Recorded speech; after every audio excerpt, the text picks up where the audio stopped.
Good evening, everyone, and welcome to our newest miniseries, These Old Houses, highlighting films with houses so important to the story as to be major characters. Tonight's film is Rebecca, 1940, directed by Alfred Hitchcock and written by playwright Robert E. Sherwood, based on Daphne du Maurier's 1938 novel, and starring Laurence Olivier, Joan Fontaine, and Judith Anderson. Manderley, the house in question, is a sprawling, secretive, silent mansion on the remote Cornwall coast, the family estate of a wealthy widower, Maxime de Winter, and his mysterious late wife, Rebecca. This was Hitchcock's first movie in the United States, and his first collaboration with David O. Selznick, which proved to be a rocky one, since Selznick was a micromanager. Selznick personally edited as much as he could, layering in Franz Waxman's score and supervising retakes and dialogue recordings. Indeed, both men hated each other and clashed frequently over many details of the movie, beginning with a measly budget of only $800,000 that Selznick initially provided. With cost overruns, the movie actually cost $1.29 million to make.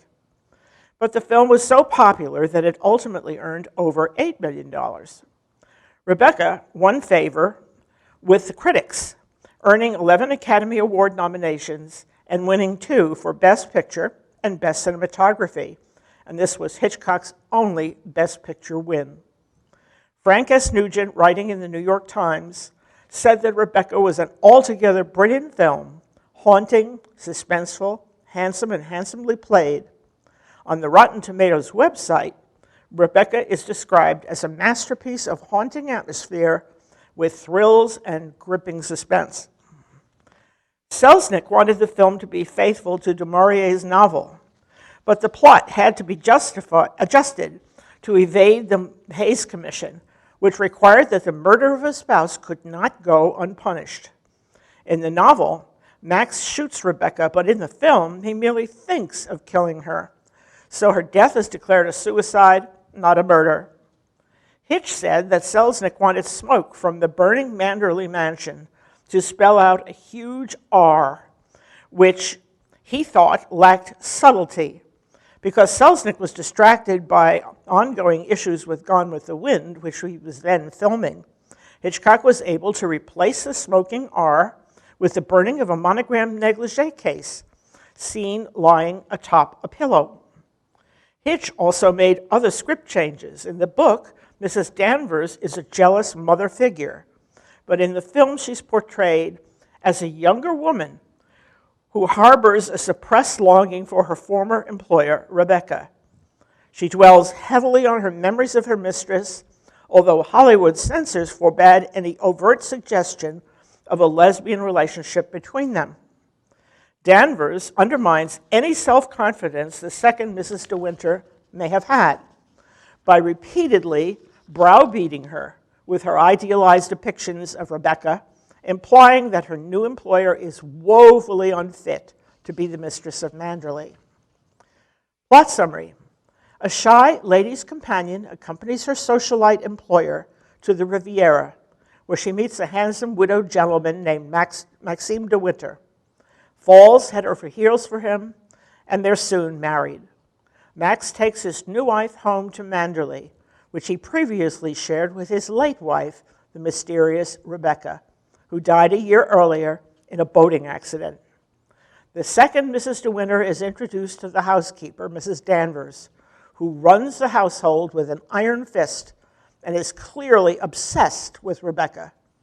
Mrs. Danvers uses her memories of her late employer to intimidate the new wife, thereby making the young Mrs. De Winter feel undeserving of her new life.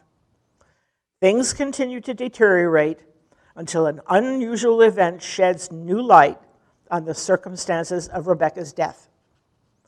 Fun facts about the film. Rebecca is never seen or heard in the movie. Hitchcock directed Judith Anderson not to blink while performing as Mrs. Danvers, eliciting a peculiar staring demeanor. He also instructed her to glide as she moved, not to walk, in order to enhance the sense that she appears unexpectedly, always intruding in Mrs. De Winter's space. Many actresses auditioned for the Fontaine part, including Olivia de Havilland, who is Fontaine's older sister and already an established star. De Havilland, who was Hitchcock's pick for the role, was unavailable, so the role went to Fontaine, who was a less expensive choice.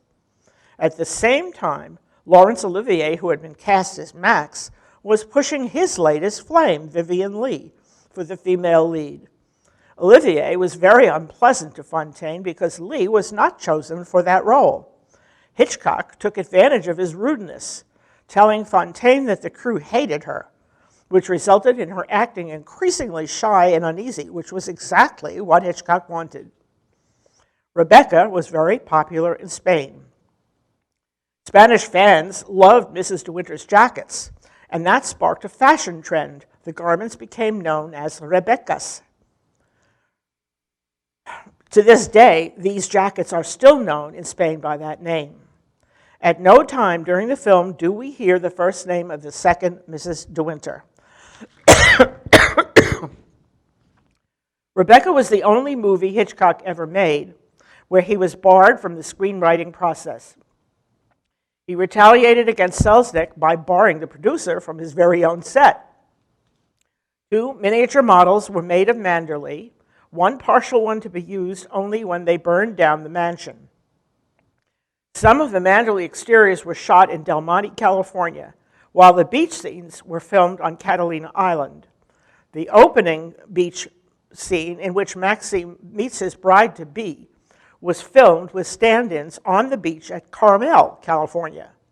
The film was shot with deep focus photography in black and white in order to enhance the dark, mysterious look of the setting. Whenever Rebecca's name is mentioned, the weird, otherworldly sound of a Hammond Novacord, the granddaddy of musical synthesizers, appears in the soundtrack. The principles of handwriting analysis were carefully followed when Hitch chose writing styles for the characters whose handwriting is shown in the film: Rebecca, Favel, Maxime, and Mrs. Van Hopper. Selznick nagged Hitchcock to direct Joan Fontaine more aggressively in order to achieve what he called a little more Yiddish art theater style. New York's Jandel Furriers lent Hitchcock's a $25,000 chinchilla coat, which hung in Rebecca's closet and was never worn by anyone in the film, but Mrs. Danvers shows it to the new Mrs. De Winter. In one scene, we see Rebecca's address book with handwriting on its cover, which was actually written by Selznick's wife, Irene Mayer Selznick. Finally, Hitch contributes his personal cameo near the end of the film. He's seen walking past a phone book just after Jack Favel completes a phone call. Things to look for. Where's Rebecca? She never appears, but her belongings do, including the $25,000 chinchilla coat, her monogrammed laundry case, and her address book. Listen for her Hammond Novacord theme, the Manderley Mansion miniature replicas, the moonlit scene in which Maxim and his new bride drive down the road to view Manderley, the handwriting styles of Max Favel, Rebecca, and Mrs. Van Hopper. Listen for the second Mrs. De Winter's first name, the Rebecca jackets, Mrs. Danvers' blink-free stare, her constant obsession with her former mistress, Rebecca, the use of black and white photography and film noir shadow contrasts, the scene in which Max and his bride-to-be meet on the Carmel coast. Are those two people really stand-ins?